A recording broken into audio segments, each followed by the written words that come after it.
ADHD ဆိုတာဘာလဲဘယ်လိုလက္ခဏာတွေရှိလဲဘယ်အချိန်မှာဆရာဝန်နဲ့ပြဖို့လိုလဲဆိုတာကိုရှင်းပြပေးသွားပါမယ်အားလုံးပဲမင်္ဂလာပါကျွန်တော်ကတော့ဒေါက်တာတန်ဝင်းခိုင်ပါဒီနေ့ပြပြပေးခြင်းတဲ့အကြောင်းအရာလေးကအခုတလောမှာလူတော်တော်များများစိတ်ဝင်စားနေကြပြီးတော့ကျွန်တော်တို့လည်းခဏမေးနေတဲ့ယောဂတစ်ခုအကြောင်းပါဒီယောဂကတော့ ADHD လို့ခေါ်တဲ့ယောဂဖြစ်ပါတယ်တချို့လူတွေကငါ့ရဲ့ကလေးမများဒီ ADHD ရှိနေလားဒါမှမဟုတ်လို့ရှင်ကိုယ်တိုင်ကများ ADHD ယောဂများဖြစ်နေသလားဆိုပြီးတော့စိတ်ပူနေတဲ့လူတွေရှိတယ်ဒီတော့ ADHD ယောဂနဲ့ပတ်သက်ပြီးတော့ ADHD ဆိုတာဘာလဲဘယ်လိုလက္ခဏာတွေရှိလဲဘယ်အချိန်မှာဆရာဝန်နဲ့ပြဖို့လိုလဲဆိုတာကိုရှင်းပြပေးသွားပါမယ်ဒီတော့ပထမဆုံး ADHD ဆိုတာဘာလဲပေါ့နော် ADHD ကိုအရှင်းနဲ့ပြောရရင် Attention Deficit Hyperactivity Disorder လို့ခေါ်တယ်attention ဆိုတာအာယုံစူးစိုက်မှုကိုပြောတာ deficit ဆိုတာတော့ချို့ယွင်းတာပေါ့နော်အာယုံစူးစိုက်မှုချို့ယွင်းတယ် hyper activity ဆိုတာကြတော့အရန်ကိုတက်ကြွလွန်တာအရန်ကိုလှုပ်ရှားလွန်နေတာပေါ့နော်ဆိုတော့အာယုံစူးစိုက်မှုချို့ယွင်းပြီးတော့အရန်ကိုတက်ကြွလှုပ်ရှားနေတဲ့လူယောဂတစ်မျိုးဖြစ်ပါတယ်တဲ့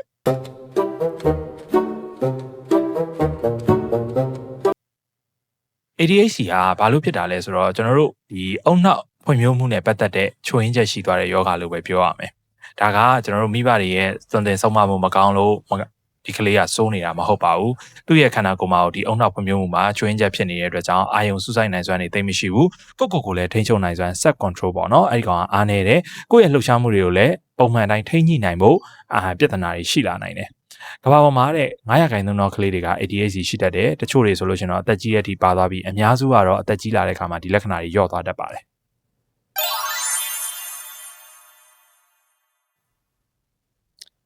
ADHD ရဲ့အဓိကလက္ခဏာ၃ခုရှိတယ်ပေါ့နော်နံပါတ်1ကဘာလဲဆိုတော့အာယုံစူးစိုက်လို့မရဘူးကျွန်တော်စာသင်တဲ့အချိန်ဆိုလို့ရှိရင်လည်းအာယုံပြက်လွယ်တယ်ပေါ့နော်အဲ့တော့ focus လုပ်လို့မရဘူးအိမ်စာတစ်ခုပေးလိုက်ပြီဆိုလည်းအိမ်စာကိုပြီးအောင်မလုပ်နိုင်ဘူးပေါ့နော်ပြီးရင်ခဏပစ္စည်းတွေပျောက်တယ်တခါလေကြာရင်စကားပြောတာကိုနားထောင်နေတယ်လို့ထင်ရတယ်ဒါပေမဲ့ဘာမှမမှတ်မိဘူးသူကောင်းတယ်မှာနောက်အလုပ်တစ်ခုလုပ်မယ်ဆိုလို့ရှိရင်လည်းပြီးဆုံးတဲ့အထိသူမလုပ်နိုင်ဘူးပေါ့နော်တရက်ကဝင်ပြီးတော့ဒါအဆုံးသတ်ပေးရတာမျိုးအဲ့လိုမျိုးရှိတတ်တယ်နောက်နံပါတ်2ကကြတော့အရန်ကိုလှုပ်ရှားမှုလွန်တာပေါ့နော် hyper activity ဖြစ်တာပေါ့နော်တနေရာထဲမှာငြိမ်အကြာကြီးမထိုင်နိုင်ဘူးခြေထောက်သုံးမဟုတ်လက်တစ်ခုခုကအမြဲတမ်းလှုပ်နေရတယ်နောက်ပြီးသွားလို့ရှိရင်ဟိုဘက်သွားလိုက်ဒီဘက်သွားလိုက်တောင်သွားလိုက်မြောက်သွားလိုက်နဲ့မြန်မာလို့ဆိုရင်ကျွန်တော်တို့ကနာမငြိမ်ဘူးလို့ပြောရမှာပေါ့အဲ့လိုမျိုးရှိတယ်နောက်ပြီးသွားရင်စကားလည်းအရန်များတယ်သူ့ကိုကြည့်လိုက်လို့ရှိရင်စကားတွေပြောပြီးတော့လှုပ်ရှားနေပြီးတော့အမြဲတမ်းတက်ကြွနေတယ်သူ့ကိုသူမောတယ်လို့လည်းမခံစားရဘူးအမြဲတမ်း active ဖြစ်နေတာပေါ့နော်နောက်နံပါတ်3ကကြတော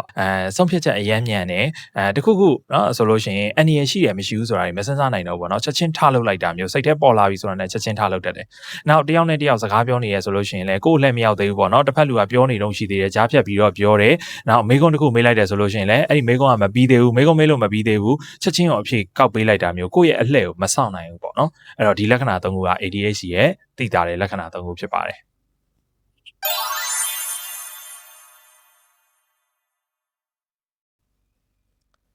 ADHD ရှိတဲ့ကလေးတွေကဉာဏ်ရည်နှိမ့်လားဆိုတော့မဟုတ်ပါဘူးเนาะ ADHD ရှိလို့ဉာဏ်ရည်နှိမ့်နေဆိုတာမရှိဘူးကလေးတော်တော်များများတော့ IQ ပုံမှန်ပဲရှိတယ်တချို့တွေဆိုပိုတောင် IQ မြင့်နေတာမျိုးရှိတယ်အဓိကပြဿနာကဘာလဲဆိုတော့ဉာဏ်ရည်မဟုတ်ဘဲနဲ့သူတို့အာယုံစူးစိုက်လို့မရတာပါလူကြီးတွေမှာရော ADHD ဖြစ်နိုင်သလားဆိုတော့ဒီမေးခွန်းကတော်တော်များများစိတ်ဝင်စားကြမယ်လို့ထင်တယ်အဲ့တော့လူကြီးတွေမှာလည်း ADHD ဖြစ်နိုင်ပါတယ်အဲ့တော့လူကြီးတွေမှာကြတော့ဘယ်လိုလက္ခဏာတွေဖြစ်တယ်လဲဆိုတော့သူကအလုပ်တစ်ခုဆိုလို့ရှိရင်အလုပ်ကိုပြီးတဲ့အထိမလုပ်ဘဲနဲ့အလုပ်လေးကလည်းနည်းနည်းကြံဒီအလုပ်လေးကလည်းနည်းနည်းကြံအဲ့လိုမျိုးအလုပ်ကလေးတွေအကုန်လက်ဆမတက်နိုင်တာမျိုးပြီးရင်အချိန်မီပေါ့နော် deadline အချိန်မီရအောင်မလုပ်နိုင်ဘူးပေါ့နော်အဲ့တော့ပြီးတော့လို့ရှိရင်ကိုချိန်ထားတဲ့ appointment တွေဆိုလို့ရှိရင်လည်းမကြာခဏမေးတတ်တယ်ပစ္စည်းတွေဆိုလို့ရှိရင်လည်းမေးလိုက်ပြောင်းလိုက်နော်အဲ့တော့ဟိုကမေးသွားလိုက်ဒီကကြောက်သွားလိုက်အဲ့လိုမကြာခဏဖြစ်တတ်တယ်နောက်အလုပ်ဆိုလို့ရှိရင်လည်းအလုပ်တစ်ခုထဲမှာအကြာကြီးမနေနိုင်ဘူးပေါ့နော်အလုပ်တွေခဏပြောင်းရတယ်ကိုယ့်ရဲ့ငွေကြေးစီမံခန့်ခွဲမှုပိုင်းမှာလည်းအဆင်မပြေတာတွေရှိနိုင်တယ်ဆုံးဖြတ်ချက်ကအရမ်းမြန်ပြီးတော့ခဏဆုံးဖြတ်ချက်အမှားတွေချတတ်တယ်ပေါ့နော်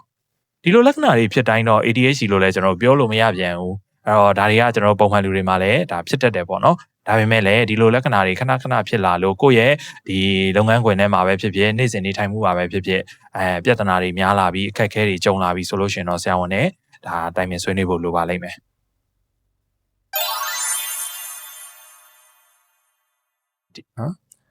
အဲ့တော့ဒီ ADHD ဆိုတဲ့ယောဂဘာလို့ဖြစ်တာလဲဆိုရင်အဓိကတော့မျိုးရိုးဗီဇပေါ့နော်ကိုယ့်ရဲ့ဒီမျိုးရိုးဗီဇမှာဒီ ADHD ယောဂဖြစ်ဖူးတဲ့လူတွေရှိခဲ့မယ်ဆိုလို့ရှိရင်ဖြစ်နိုင်တယ်နောက်တစ်ခုကကြတော့ဒီတယောက်နဲ့တယောက်အုံနောက်ဖွင့်မျိုးကမတူကွဲပြားတဲ့အတွက်ကြောင့်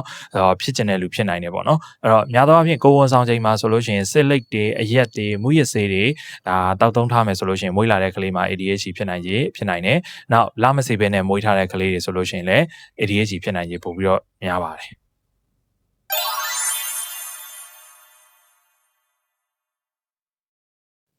နောက်ထပ်တော်တော်များများသိကျင်ကြတဲ့မိကုန်းတစ်ခုကတော့ဖုန်းအရန်သုံးလို့ရှိရင် ADHD ဖြစ်တယ်လားဆိုတော့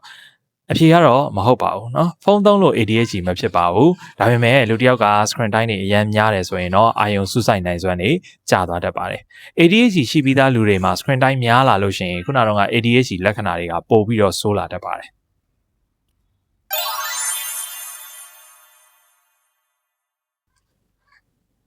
ADHD ယောဂါကိုဘယ်လိုကုသရမလဲဆိုတော့ ADHD ဆိုတာကစိတ်ပူစရာမလိုပါဘူးကုသလို့ရတဲ့ယောဂါတစ်ခုဖြစ်ပါတယ်အဲကျွန်တော်တို့ကလေးတွေမှာဆိုလို့ရှိရင်တော့မိဘတွေနဲ့ဆရာမတွေနဲ့ပူးပေါင်းပြီးတော့ behavior training လုပ်ခေါ်တဲ့သူ့ရဲ့အပြုအမူပိုင်းဆိုင်ရာကိုလေ့ကျင့်ပေးတာမျိုးတွေလုပ်လို့ရတယ်နိုင်ငံတကာမှာဆိုလို့ရှိရင်တော့ဒီ ADHD အတွက်တည်တံ့သင်ကြားပေးတဲ့အကြောင်းတွေတော့ရှိရပေါ့နော်ကျွန်တော်တို့မြန်မာနိုင်ငံမှာတော့မရှိသေးဘူးလိုအပ်မယ်ဆိုလို့ရှိရင်တော့ဒါစေဝါကုသမှုတွေလည်းလုပ်ရတတ်တယ်ဒီတော့ ADHD လို့တန်တရားရှိမယ်ဆိုရင်စိတ်ကျန်းမာရေးအထူးကုဆရာဝန်တွေနဲ့ပြသလို့ရတယ်နောက်ကလေးဖွံ့ဖြိုးမှုနဲ့ပတ်သက်ပြီးတော့ကျွမ်းကျင်တဲ့ဆရာဝန်တွေနဲ့တိုင်ပင်စစ်ဆေးပြီးတော့ကုသဖို့ခံယူလို့ရပါတယ်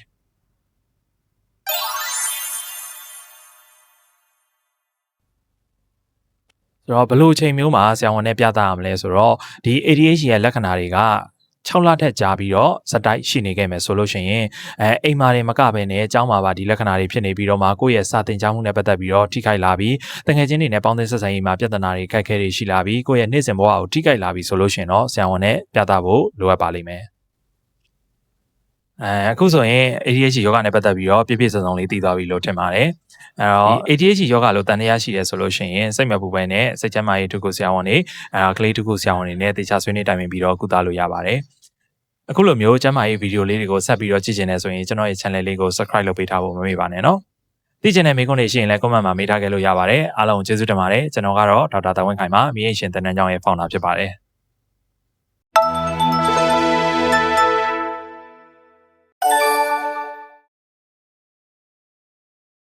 American Academy of Pediatrics Clinical Practice Guideline for ADHD, American Psychiatric Association, DSM-5-TR, National Institute for Health and Care Excellence, Guideline NG87, ADHD, Centers for Disease Control and Prevention, Attention Deficit Hyperactivity Disorder.